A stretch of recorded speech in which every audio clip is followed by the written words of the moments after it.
So if you don't know me, I'm a entrepreneurship and finance major at Oklahoma State University. I just finished, well, I'm about to finish next week my first year of college, so that's exciting. And I am very passionate about business, very passionate about entrepreneurship and technology, and that's kind of what got me into what I'm doing today, and I'm excited to tell you about it. So let's get to it. Good? Okay. So my company, Paradigm Creative, is a technology firm that helps entrepreneurs reach a goal at its core. That's its core kind of competency. That's where it all lies. In more detail, Paradigm Creative is a mobile application development firm, so think iPhone, iPad, Android apps, that takes the complicated, seemingly complicated, and oftentimes high-cost process of creating an app and makes it affordable and available for entrepreneurs of all types. So I work specifically with an entrepreneurial clientele, people like yourselves, people like me, and that's where we find our main customers. We work directly with entrepreneurs. And by doing this through various means that I'll talk about here in a second, we offer a high-quality development service for the four magic words that all entrepreneurs love: low risk and low cost. So you may be sitting there thinking, okay, you can say all these great things, it sounds awesome, cool logo, but how is something actually low risk and low cost? Well, I'll get into that. I'll start with low cost because low cost typically infers low risk. So, clicker working? Okay, low cost. So we lower the cost of application development in three main ways. Okay, so first of all, a traditional development firm, a traditional application development firm is going to charge a large majority of their development fee, okay, so the cost for them to build your app, a large, if not all of the fee at the very beginning of the process. So they'll give you an appraisal, you come to them with your idea, they'll give an appraisal, and then they charge you on the spot, okay? So this is great for the firm because they get their payout instantly. But the problem is there's an accountability issue. If you get your entire fee at the beginning of a project before you've produced any content or any product, then you aren't held accountable to create a really good product during the development process, if that makes sense. So one thing that we do is our payments are spread out among 7 or 8 milestones throughout the development process. So all of our fee is paid in little bits. It keeps my people accountable, and it keeps the entrepreneur that I'm working with who's trying to maximize bang for their buck. They're trying to operate a lean startup or a lean small business, and it makes them very happy, and they're comfortable with that. It's something I've gotten a lot of positive feedback from clients and from entrepreneurs for, and it's just one of the ways that we do that. So number two is with the milestone payment spacing, we also offer our clients the opportunity to pay for part of their fee, okay, or our fee, sorry, by means of a royalty paid to us at the end of development of their app. So we finish their app, it goes up on the App Store, and they start getting downloads, right? Okay, whatever App Store it may be. They charge $1 a download, and for a finite period of time, we get part of each download, the revenue from each download, until we kind of regain our full fee. And they like that because, once again, it's low risk, it's low cost, and it's a way that they can kind of spread that risk across a long period of time, and they still get that high quality content. So number three is a little bit of a long-winded answer, but it's very important to kind of my business model. So when I learned how to program and when I learned how to develop apps, I didn't take any formal training. I didn't take any classes or anything. Okay, I learned completely by essentially learning how to Google well. And anyone who owns their own business, I guarantee will tell you that half of it is learning how to Google well. Like, it's an art. It's an art. It's, there's some things that you'll type in, zilch, you'll get something completely out of left field. And then other people, they know exactly what they need to type in, and they get exactly what they need. And that's how I learned how to program. It's that easy. We live in a world where the internet is so accessible that you can, without paying money for courses or anything, you can learn how to build an app, okay, that could gross millions and millions of dollars. We've seen it happen tons of times before, just with a laptop and an internet connection. So, on to the point. There are hundreds of thousands of people who are going to college and becoming trained to be software developers. And they're leaving college and they're instantly earning per hour twice as much as architects, twice as much as engineers. It's insane. You've got these guys who are charging and billing $55 an hour, $60 an hour, $70 an hour for a skill that, like I said, you can learn by Googling well. So there's this huge inefficiency in the market that I found by just understanding it and talking to people, where you have these developers who are extremely high cost and extremely high fee, and that fee, of course, transfers to the client, to people who want apps developed, and it makes the cost of it astronomical.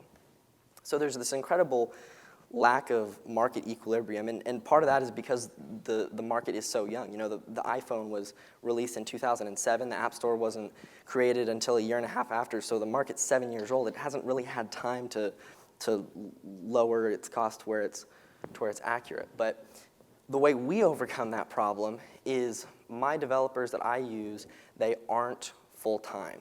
And that may sound like, okay, that won't last very long, that's not sustainable. But the way we do it is I have what I call a reservoir of developers who each are good at one programming respect, so one area of programming. They're very good at one thing. And they're kind of on reserve. They don't work for anyone else, but they aren't on payroll for me. And whenever I get a client, I identify kind of the areas of the project that certain developers may work well with, and I allocate those developers to the project, and I hire them on a per contract basis. So they're not billing, $55 an hour, just sitting in an office, jacking around on YouTube. Like they are doing work. When they're working, they get a flat fee, and they get paid when the work's done, not when they run the clock out, 8 to 5. So that's kind of how we develop this low-cost and low-risk complex. And you may be thinking, okay, cool, it's an interesting concept, but if the market is high to where it's developers charge $55 an hour, how are you ever going to hire developers? Is this practical? Can it work in the market? Will it be applied in the market? And the answer is yes. So we launched under a different name July of last year, a week before I came and presented to Springfield last year. And we initially, very slowly caught momentum. We started signing our first clients in December. Okay, since then, we've signed 6 other clients and developed their projects and distributed to them, and have learned tons through the process. And around that same time in December, whenever we started acquiring clients and signing contracts, started making financial forecasts for this year, our gross revenue estimates and stuff like that. And I'm very excited to say that our Q1 gross revenue estimate was exceeded by 30% in February. So it's proof of concept. It's a very exciting time for me personally. It's very exciting for the company, and this concept that I've been kicking around for the past year and a half, it's actually coming to fruition, and people are picking up on it. And I'm hearing from entrepreneurs, my clients and stuff, they're saying, this is a great process. We've never seen anything like this. It's not, it's way cheaper than the closest competitors, way cheaper, and the product is just as good. So it's working. It's gathering steam, and I'm kind of past the proof of concept stage, so that's exciting. As far as next moves go, where I'm kind of taking this next, clicker, there we go. This summer, while I'm not in school, obviously, I'll be presenting at 16 other 1 Million Cups locations, like y'all, or like this one. And I'll be talking to them, getting feedback, getting input, what they say. I've been a 1 Million Cups fanboy since my junior year in high school. That's how I learned entrepreneurship the actual way it's done, not the just figment of my imagination. That's where I learned entrepreneurship. That's where I got plugged into a community, and it's something that I really love. So this made perfect sense. Plus, you know, along with all the benefits of the network growth and stuff like that, and being involved in 1 Million Cups, I'm also, when I speak here, I'm speaking directly to my clientele. You know, I work with entrepreneurs, and that's who's in the audience. And not to say that I'm just here pitching to you or trying to sell you. I see huge value in the networking and stuff that happens before and after. But it is a great way to gain clients and acquire clients. So that's what I'll be doing this summer. That's what I'm working on right now. We've got projects going right now. My developers are busy in a good way, not in a bad way. We have a lot of work trying to find more developers. It's a good problem to have, so that's exciting. But anyways, I won't bore your ear off. There's my contact information if you want to contact me. That's the company, and I'd love to take any questions if you'll have any. Go ahead and take a question. We've got one here on the second row. Go ahead. Hey, oh, wow. Sorry about that. I appreciate the presentation. I was here the first time you presented, and you're very professional, of course, very young. The question I have for you is beer paws. I was twittering, and it said, make your dog a drinking buddy. And so how does that tie into this at all? And where did that idea come from? That's actually the second. That's the second presenter. Okay. All right, I got it now. Thanks, yeah. I'm not that diverse yet, I promise. Okay. I'm looking into that market. I'm looking into the market. It's very attractive. Thanks, Forrest. Forrest, quick question for you.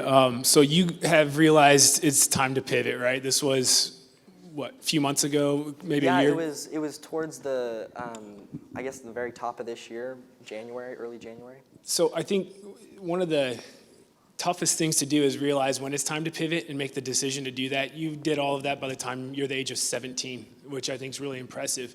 I'm curious, like, what was that aha moment? Like, what is it that I think this can work better, or is it that this isn't working, so I need to try something different? Well,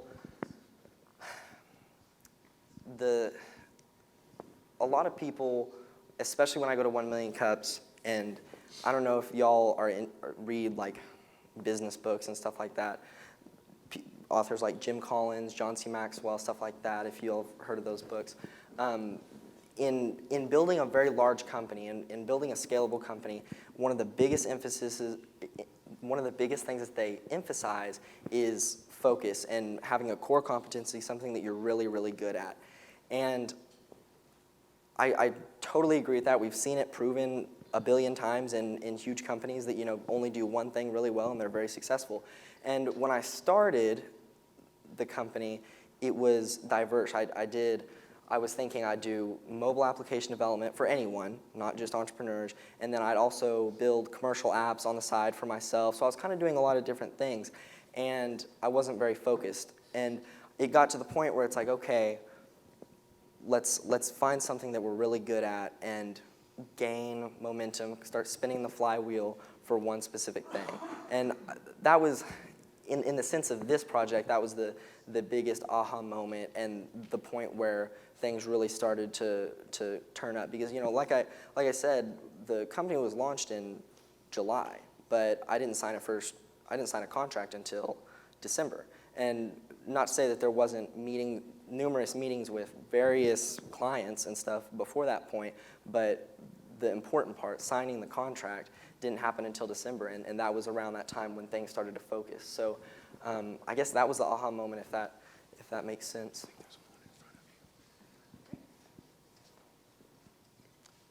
Hi, Forrest. Hi. So I'm curious what kind of apps it is that you develop, and what kind of benefits have 6 clients that you're currently working with, what kind of benefits have they seen by working with you in developing those apps?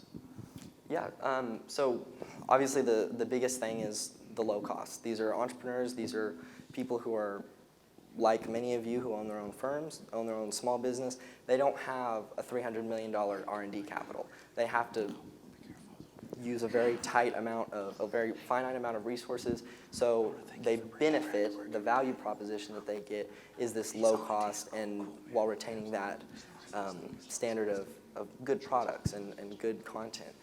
Now, as far as the projects, one of the very interesting things that I found is going into it, and it may still be this way, haven't just gotten a client like this yet, but, excuse me,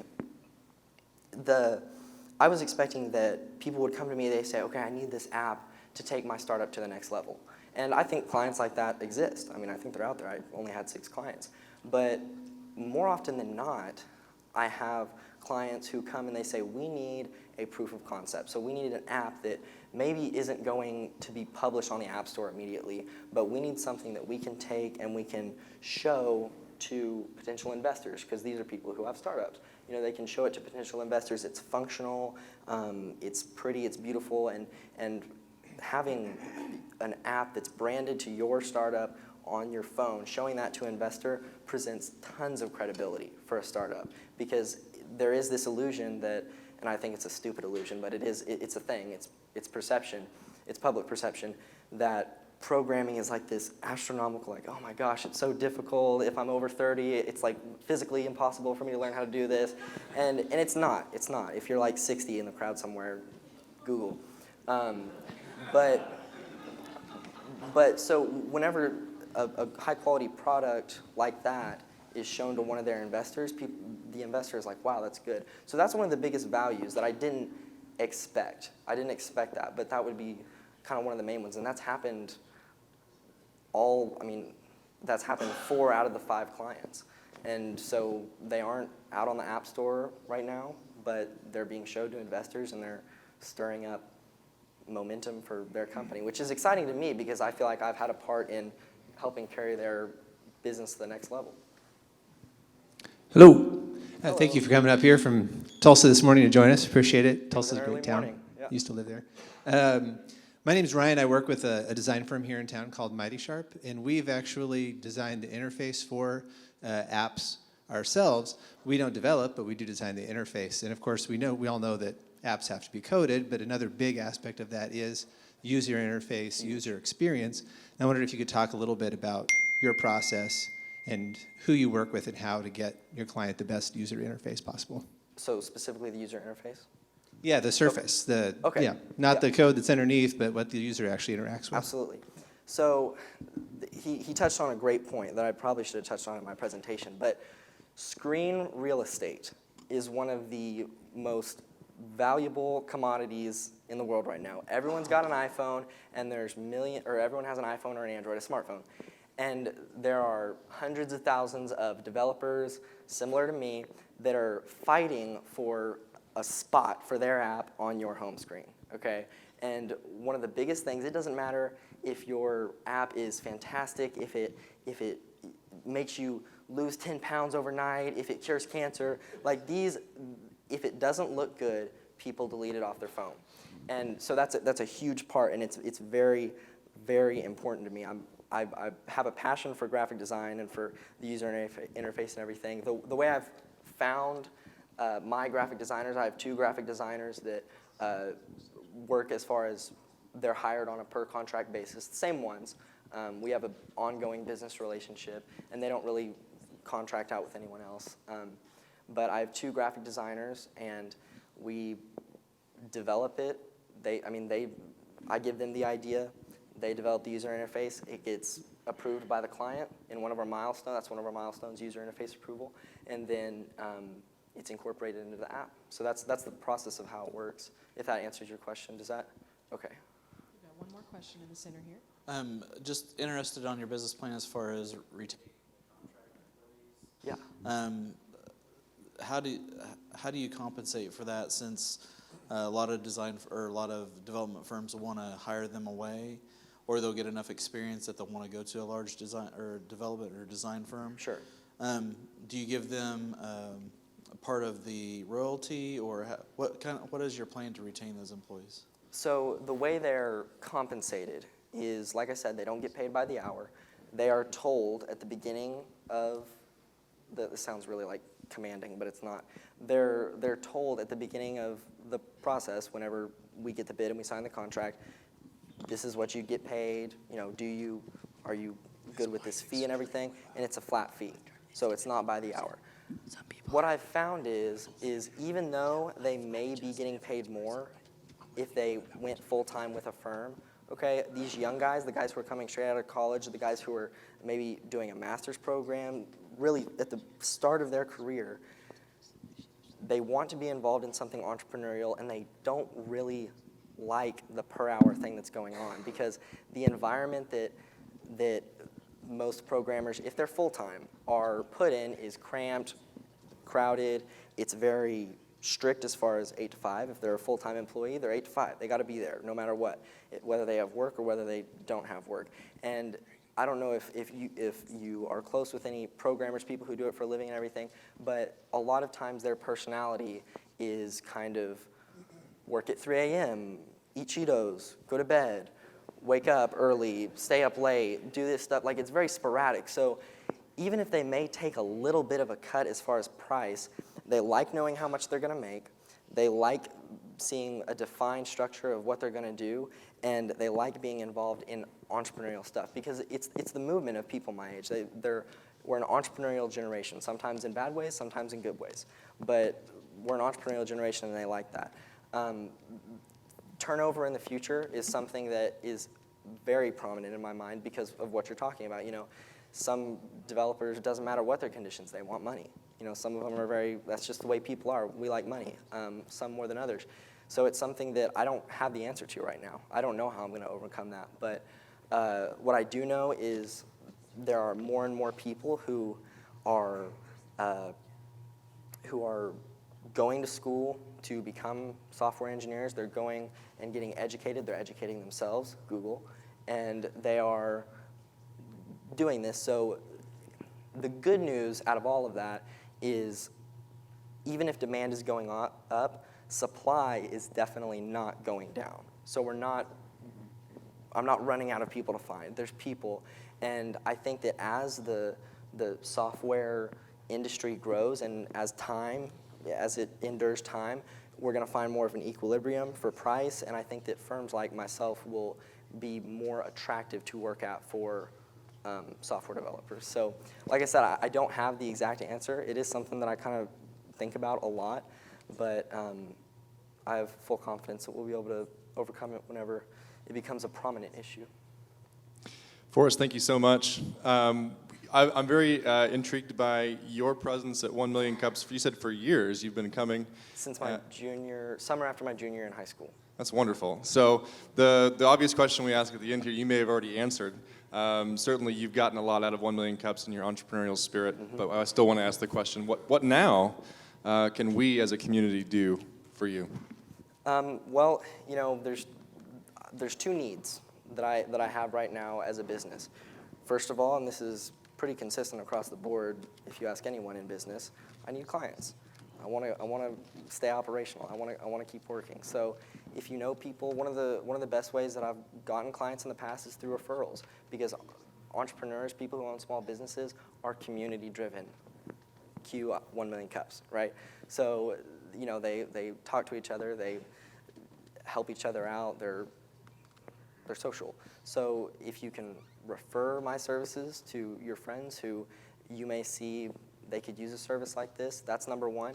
Number two, and this one may be a little bit of a stretch, but through meeting people in all different cities, I've learned to believe that the power of network and who knows who is undeniable, so I'll ask it anyways. Developers, if you know people who are interested in making money without having to do full-time work, being able to work from the comfort of their home and have some pretty good, you know, very optimal, in my opinion, working conditions, then let them know. Send them my information. I've got cards printed off. I'd love to, you know, meet everyone afterwards and give cards out if you know people. And then along with that, just stay plugged into 1 Million Cups. Stay here, because one of the things that we saw in Tulsa, at a very interesting thing, it's a good thing, but it's also a bad thing, is people come into 1 Million Cups, right? They find it, they get involved, and they start their own business, and they get excited, and they grow it, and they start developing in it, and they're gone. They kind of graduate. And it's it's good because it means that they're being successful with their firm. They're staying busy. That's great. We want that. But at the same time, when that does happen, try and remember to stay involved in the community, teach younger entrepreneurs, lessons that you've learned in your experience and the ways you failed, so they can fail quickly and fail forward instead of, getting it later on. So stay plugged in, and then if you know developers, software developers, send them my contact information, and if you or someone you know could have a need for my service, then send me that as well. Thanks, Forrest. How many of you are here for the very first time today? Oh, good. Yay. I thought I saw new faces. We have a lot of people who come in and are here every single week. So here's the deal. We have been number 3 in the nation. There's like 100 cities who participate with 1 million cups. And Kansas City is first. Kauffman Foundation is there, so sometimes we just kind of, But Fargo has been number 2. Fargo, North Dakota. Don't give me this. He's giving me a clicker. I don't want this. Okay. Anyway, Fargo has been number 2, and Springfield has been number 3. Now, here's the deal.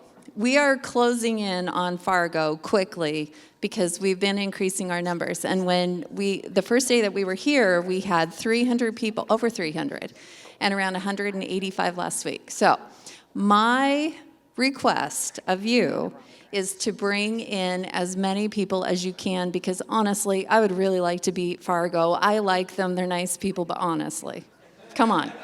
And it's directly related to the growth of startup businesses in the city. So Springfield is number 3 for startups.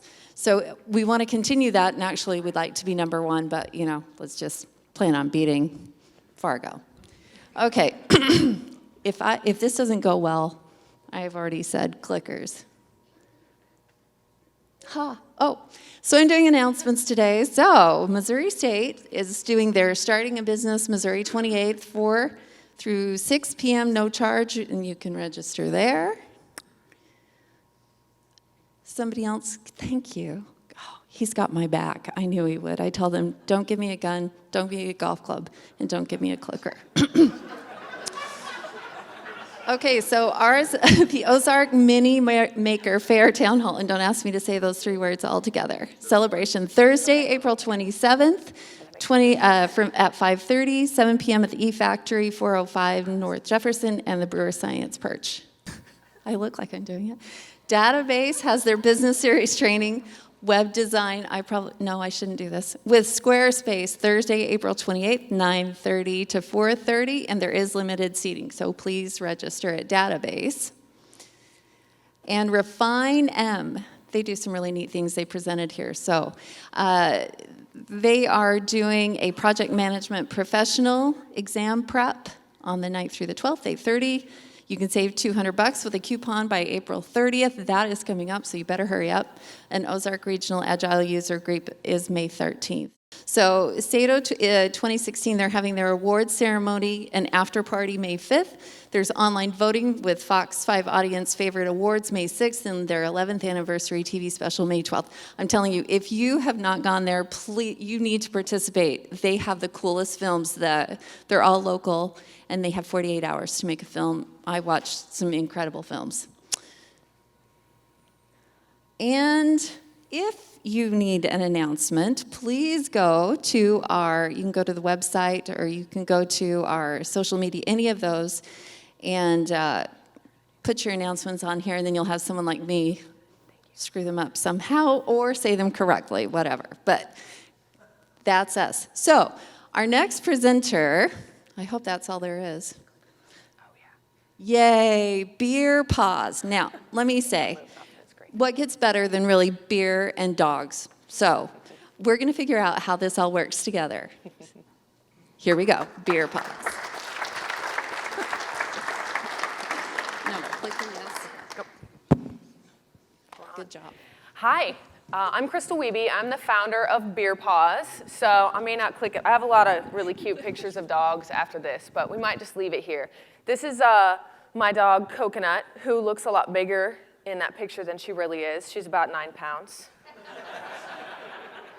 And there she is overlooking Kansas City, where I launched my company almost 3 years ago. This is actually a really special time for Beer Paws because, for a couple of reasons. Locally, it's a special time because right now I'm excited to announce that we just started kind of working with mothers. I have a bag of dog treats out there at the front on display that is one of the first bags of dog treats I ever made using spent grains from Mother's Brewing Company. So that's super exciting. And the other reason it's a really cool time to be here is that my company is just about to turn 21 in dog years. So about almost 3 years ago, we like to celebrate it on Cinco de Mayo. Technically, it's I think May 14th is when I filed my LLC paperwork back in 2013, but the first event where I ever kind of started testing out the idea was a Cinco de Mayo event. And what better way to celebrate Beer Paws than on a drinking holiday? So I'll give you all the quick rundown on how it began. It was around the time or shortly after Boulevard switched to a pry-off cap, I suddenly realized that I was in need of a bottle opener more often. I couldn't just crank those bottles open by myself, and I would misplace them. And finally, I saw someone who had a bottle opener on their dog's collar, just a freebie they'd gotten at a beer festival, and I was like, man, that's brilliant. And so I put one on my dog, and I was like, gosh, every dog needs a job. And my dog has a job now. And I was real involved in rescue, so I started selling those bottle openers, got together with an artist and graffiti artist friend of mine, and we worked up a cool logo. And people were like, man, that is cool. That is cool. We like these bottle openers. What else can you do with dogs and drinking? So, like, all right, let's figure it out. We'll do some koozies, some bottle sweaters. Started doing these dog collars. I'm wearing the bracelet version where we use upcycled leather from belts mostly and then stud them out with your favorite bottle cap so your dog can rep your favorite brand like Coconut is there. And then I kind of stumbled on this recipe that homebrewers were using to make dog treats. Long story short, 3 years later, we're working with about 20 breweries now. Some of them I work with a lot more closely than others, but it's really exciting that I'm able to take spent grains, which is the biggest byproduct, waste product of the beer industry, and turn it into a viable, healthy dog treat. The cool thing about spent grains is they have the sugars and starches mostly mashed out, and what's left is fiber and protein. I just add pretty much peanut butter, eggs, and love, and we get a really healthy dog treat. It's nice. I've found them to not be a fattening dog treat either. Coconut, this photo was taken shortly after I adopted her a couple years ago, and she was 17 pounds. She lost a fair amount of weight and still eats more Beer Paws than any dog ever should, and she just pretty much stays in the 9 to 10 pound range, so that's really cool. The other thing that I do is the other core product, if you will, is our doggy beer. So that's something, I don't use any spent grains or anything from the brewers, but I mix up a dog beer using a same malt extract that a lot of home brewers use, put in some beef base, so it's gonna taste really good for the dogs, and then add glucosamine for their joints. So I've been repping this brand for now, like I said, just about 3 years. Most of the promotion that I do for it is event marketing. I do tons and tons of beer festivals. It's really easy to sell awesome dog treats made with beer at a beer festival, and it's a pretty fun way to spend some Saturday afternoons. I'm originally from Nebraska, so from the get-go, I knew immediately, I don't just want to make this Kansas City company, I want this to be a Midwest brand, a national brand really, with strong Midwestern roots.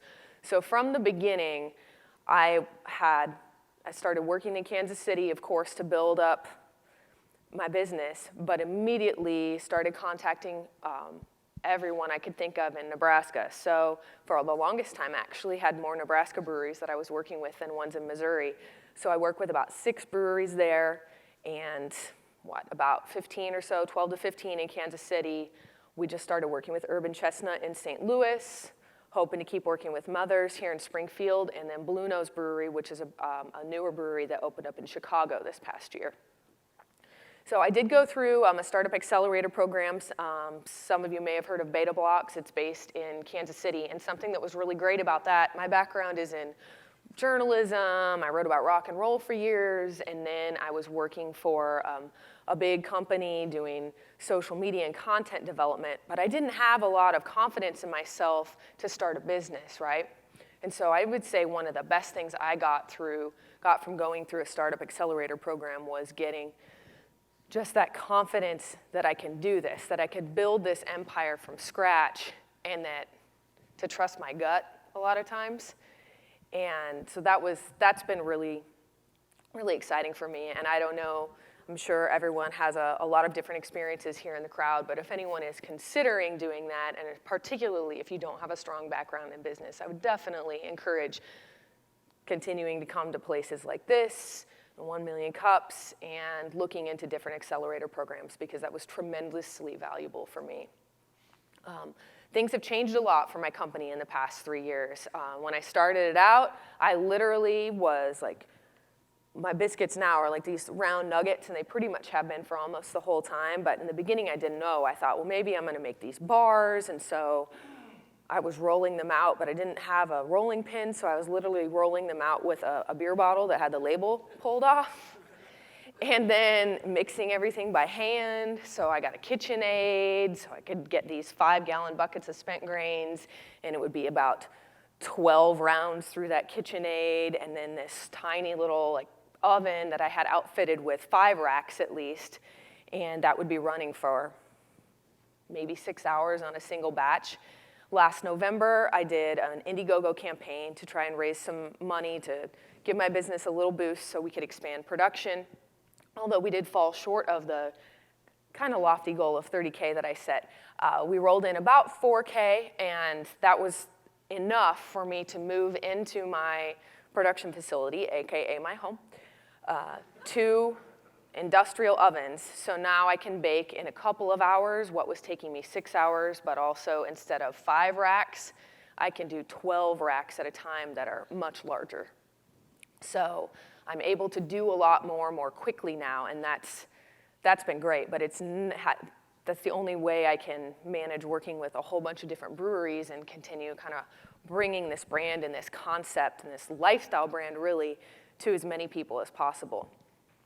I feel like I still have a lot of work to do in building my brand in the Kansas City market. And so I'm going to continue being really strong in my home market. I'm starting to build out teams that can help me at all of the many events that we do, and always very excited to pick up more wholesale accounts. But on the agenda for me and on my goals for 2016 are definitely to keep this thing radiating outward. So I want to start moving more south in Missouri, and I want to start moving more east so we can pick up more attention in Iowa and really start capitalizing on the market in Chicago that I'm starting to work on. As I said before, I really have always envisioned Beer Paws as a national brand with very strong Midwest roots, and I want to stay true to that. Some new things that I've discovered, I really thought this was going to be a merchandise company from the beginning. I had those bottle openers to put on their collars, and I thought that was super cute. And one of the first things they told me in the Startup Accelerator program when I was going through the interview process was, the merchandise is fun, but you've got to have, your opportunity is really in these treats. You've got to have a consumable. And so that's when I really started experimenting with the treats and getting my packaging going and testing that out with different people. And so for the past couple of years, the focus has really been on those core products, the biscuits and the beer.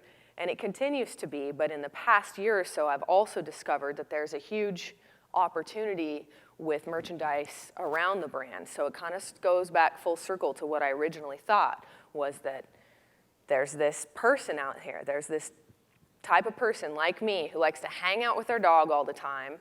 And if they're at home having a beer, the dog is probably there. Maybe they take their dog to a bar, which is happening more and more and more, which is a huge opportunity that we're seeing now.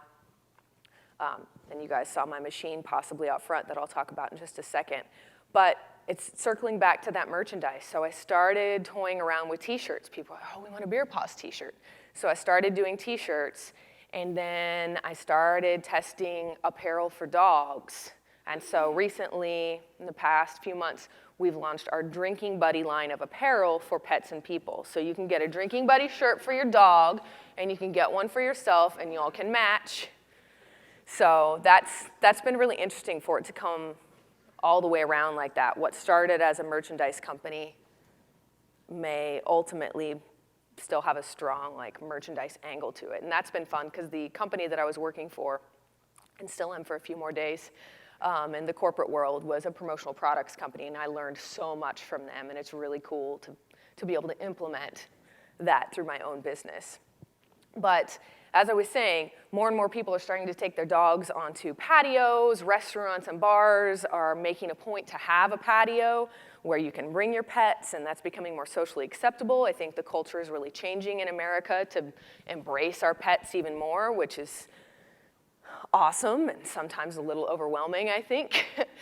But one of the things that the new concepts that I'm tossing out there to try and capitalize on that and make patio drinking with your pet in public a little more fun are our machines. And so these are old-fashioned gumball machines like you used to get like a sticky hand out of. Put in your 50 cents, and instead of a sticky hand or a bouncy ball, you get a dog treat and maybe something else. I've been testing out spiking these machines with special offers from Beer Paws. I'll take them to beer festivals and have tokens and different coupons from our brewery partners. So you can't bring your dog to most beer festivals, but you can take him home a treat. And then you might also win a free pint from one of your favorite breweries. And sometimes we have the machines outfitted or planned so that we can give all the money back to a rescue. I partner with different rescues all the time. Today, any quarters that come into that machine, we will kick into a donation that I'll be making later in May to the Humane Society of Southwest Missouri. Although I can't be here, they do have a cool event coming up on May 18th, and I'll have a representative there for kind of rolling out more Beer Paws here in Springfield. That's kind of the quick and short version of what's happening with Beer Paws right now. My favorite part of these things is always the Q&A, so I am more than happy to kick right on over into that. Very cool. Well, we will entertain questions. Raise your hand if you have a question, and then our guys will hand out the mics. What a great company that you have here. you. I imagine your dog is just honored to be a part of the company. She is, and I failed to even mention the other one who looks a little bit like that. I also have that's a miniature pinscher, and I have a miniature Australian Shepherd. Miniature? Yeah. So yeah, this is one of our customers. Instagram's been so great. We met this dog through Instagram, and they sent us all these cool photos. So is that photoshopped? I don't think so, actually. So that was in the old oven. There's me. We'll go ahead and take our first question. That was a great presentation. My question is what that has to do with innovation, because I saw earlier you had a different slide. And, no, I'm kidding. Oh. Talking about first guy. I was like, I just tried to, anyway. well Glad played. y'all laughed now, because I was getting nervous. I was thinking like, well, I'm not the only maker of dogs here. My question for you is about your treats. Yeah. There's a lot going on with treats right now with what happened in China, that they got some really bad ones. Everything's going to, are they healthy? Are they good? Have you done any real testing, any chemistry to them to make sure they're okay? We haven't done the chemistry part. I've done my due diligence with the states, all the states that I sell in, Missouri, Kansas, Iowa, Chicago, where I've got to send products off, or I have to send my label, and so they have been tested to that degree. There's only 4 ingredients in them. So, and we definitely haven't had any issues. That's going to that next step is certainly on the horizon, something that I would like to do, particularly as we experiment. That's coconut again. Especially as we experiment more with, hopefully in the next year or so, maybe tweaking the formula of the dog beer to make that even more palatable. And since it's a liquid, that I have more concern there than with the dry treats. But we use no preservatives and just all human grade ingredients, except for the spent grains, which are technically not human grade. Great Jake has a question. question for you. So you're fixing the dog unemployment problem, which is super exciting. But it sounds like your brand identity is one of your strongest assets. But Absolutely. I was curious what your product differentiation is, because it's a very competitive market for sure. It is. I've been pretty lucky so far. There are a few other companies that are out there doing the spent grain dog treats. A few breweries will do the dog treats on their own. But what I'm trying to position myself as and this company as are the experts, the like big dogs in the making of the beer dog treats. You know, sometimes I'll have conversations with potential partners or breweries. I'm like, well, we have someone in-house that wants to experiment with this, and I want to be able to come to them and be like, hey, that's great. You guys can totally do that, and that would be awesome, but if you want to work with us, you know, this is what we specialize in. I'm working with X number of breweries. Boulevard sells tons of our products, and this is what we do. So I want to be the big dog, and I'm glad that you acknowledge that the brand is pretty strong and the brand identity, because I feel like that's what's going to help me succeed, is to have a brand that people want to align themselves with, both from, you know, business partner levels and then also just end users and customers. Like, they want to be part of the Beer Paws Alpha Pack. We've got a question on the front row. You say coconut went from 19 pounds to 9 pounds? She did. Well, that sounds downright healthy, and I was just wondering, as you go along with his question here, as to how healthy it is. Mm-hmm. If you did a step up for human consumption, you could then call it... I know, right? No, you could call it dog treats for beer drinkers. I know. They're actually, there are some companies that are doing that and that are making granola bars, and some breweries have brownies that are made from their spent grains. But with your name brand and everything, it would just be, seems to me, a follow-on. So Yeah. you and your buddy could sit out on the patio, and he could have his dog treats, you could have your beer drinker treats. Exactly. I would. That's something I would probably be more interested in, like white labeling, because when you get into food production, as many of you probably know, for humans, it's a whole nother level. Oh, yeah, yeah. But I love the idea. I've kind of got my eye on a company in San Francisco that does human stuff. We've got another question over here. Good morning, Crystal. Great presentation, Thank great product. I'm curious, how do you transport the grains from all these various breweries, and how much grain do you get from outside of Kansas City for spent grains? That's a great question. It really depends. I really like winter because it's easier for me to transport the spent grains.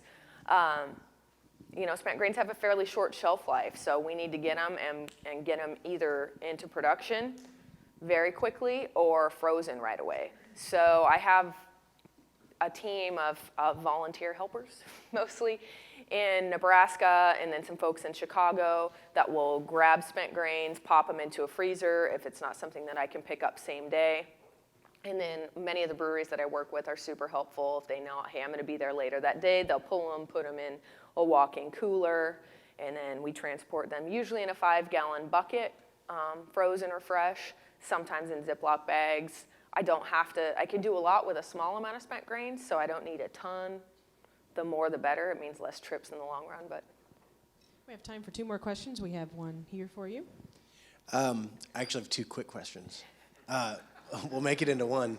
So do you, 2 things, I think you've kind of alluded to this, but what's your goal long term? Is it to sell wholesale, or is it to sell direct to the consumer? And I know you want to stay or you're looking to kind of focus on the Midwest, but what about those dog-friendly towns like Austin, Texas, Colorado Springs, Fayetteville, which is in the Midwest, but have you tried to target those cities as opposed to just, you know, I know Kansas City probably is dog-friendly, but obviously Austin, Texas, Absolutely. Everywhere you go, you see dogs. So kind of a 2-part question there. Yeah. Wholesale versus retail, still kind of figuring that out. I see it as possible for Beer Paws to always have a little bit of both going on. I haven't blown out my e-commerce site quite as much as I'd like to and really pushed that as hard as I would like to, because for the longest time I was working a full-time job on top of running this full-time. So I'd like to see how far we can take that without competing really with my wholesale accounts. So kind of want to continue walking the line there to see if one rises more than the other. And as far as other cities, I have been testing things out. We do have there's a lot of interest in the product in New York. I did one little mini event sort of with BarkBox, and then I did go to the Miami Beer Festival earlier this year, and that was a fantastic experience, super dog friendly. They really liked those doggy outfits. Everyone's got a French Bulldog there, by the way. We have NK in the back. Hello. NK from Refine M. A great idea. I really like it. Main question is about business of your business. So how do you operate? Are you all by yourself? You have a team that supports you? And how many people you are, things like that. And also, how did you come up with the name? Well, I'll answer the easiest part first. The name, because it was originally, I thought, just going to be bottle openers, right? Beer Paw was a different name for bottle opener. It's got a, that bottle opener has a paw on it, and it's for your beer. It was like, okay, it's a Beer Paw. And it clicked with me right away. I was like, I love this. I think this is the right name. And initially, some folks around me that I was bouncing ideas off of weren't so sure about it, but I am so glad I went with my gut on that name because people love it. I liked it, and I just got these giant tents that you can't miss at a beer festival. And I love to watch people just like walk by the tent or approach it. And then they're just like, I have to ask, what is this? And then for the business of my business, I'm running it as lean as I can. I need to get to a point where I can kind of pay myself right, or much at all.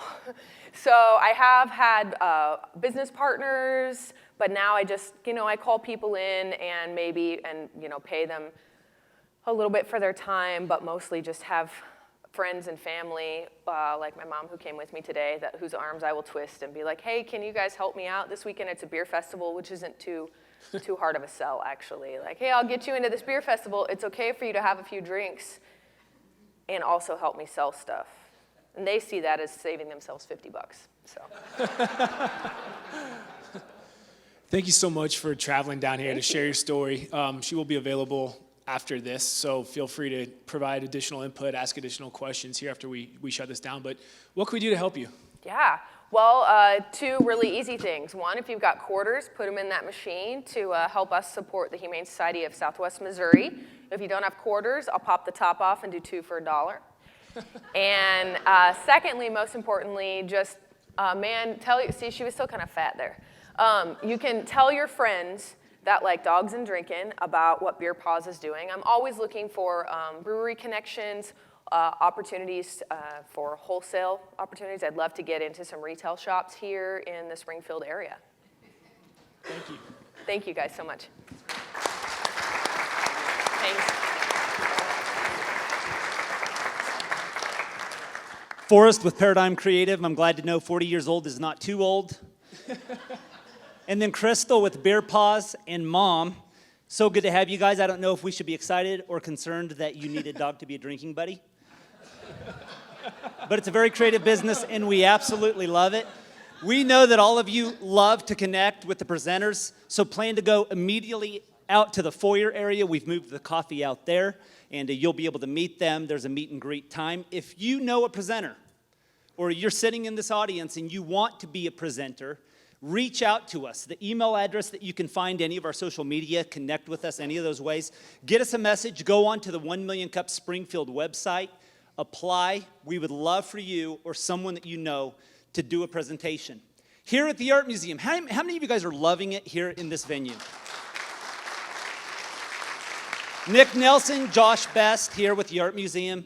They have been incredible to work with, and if you didn't know this, the Art Museum is always open once we dismiss here, so plan on going through. In fact, some Wednesdays, they'll even give a personal tour of the Art Museum. Go and enjoy it, leave all the artwork here.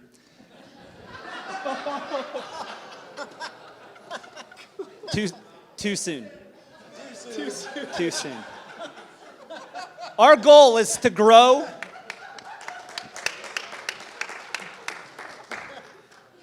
Bring those words back, okay. Our goal at 1 Million Cups here in Springfield is to grow the entrepreneurial community. You are that community. Thank you so much for being here. If you have not met the people around you, make sure that you greet them.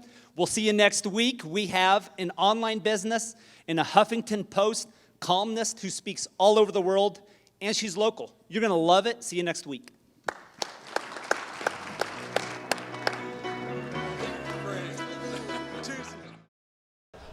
Forrest Hall, thank you so much for presenting today. We did a trade, I guess, with your home 1 Million Cups to bring you here, and so we're very honored to have you. You said you've been going to 1 Million Cups since you were Junior in high school. Junior in high school. So this is a wonderful way to see how the community has helped somebody along the way.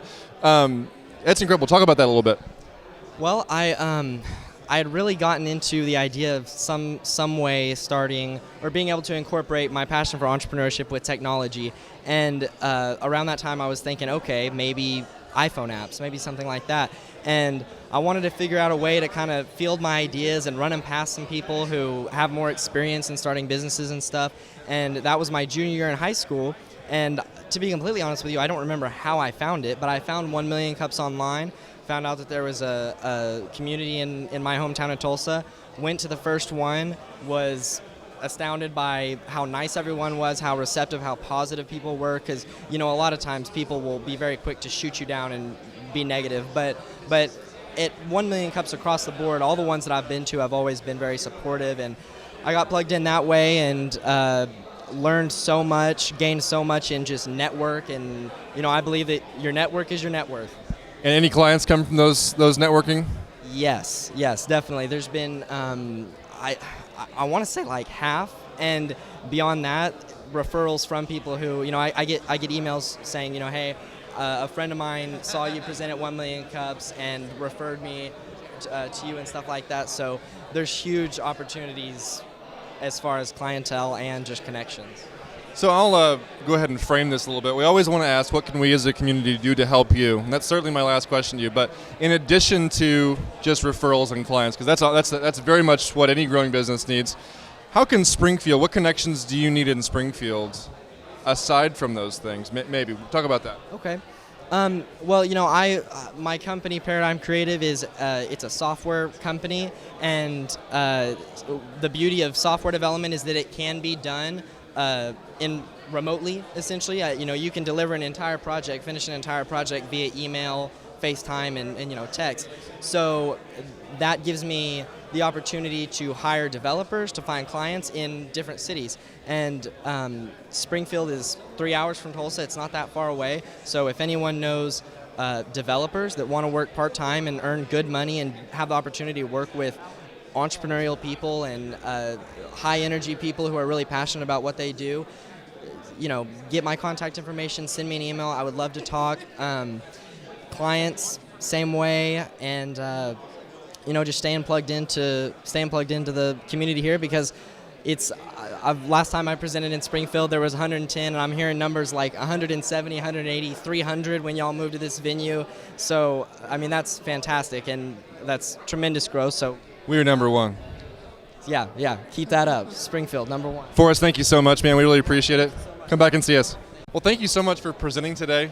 We really do appreciate all the entrepreneurial spirit you bring to this. I myself am a home brewer, and I've always been intrigued by how people get connected with the breweries they get connected with, because obviously what you do, making dog treats out of beer, spent grain, is pretty who to get in there. So how did you meet your first breweries? How did you get in touch with those people, and how are you still getting in touch with those people? So it all started with homebrewers. Yeah. When I kind of stumbled on this recipe that I wanted to start playing around with. At the time, I didn't know any homebrewers, so I started putting that call out. I got hooked up with some homebrewers, and they led me to the breweries. I'll never forget my first text message that I got from a real brewery, being like, "We heard that you could use spent grains," and I was like, "Oh my gosh, yes, I can!" And now, really, it's just the same. The networking thing, I'll come to places like this, and I make a lot of connections at beer festivals with breweries. That's wonderful. We feed my spent grains to my dog, straight up. So that's an awesome thing you're doing. So congratulations on your success so far. I know you're from out of town. You're from Kansas City, Missouri. So being down here in Springfield, there are a lot of breweries around here, and I assume that would be one way we could help you. But we always want to finish with a question: what can we as a community do to help you? Just keep telling your friends that like dogs and drinking about Beer Paws. We're really looking for more brand exposure, and I'd love to get into some pet boutiques and maybe bottle shops down here in the Springfield area. Thank you very much, Crystal.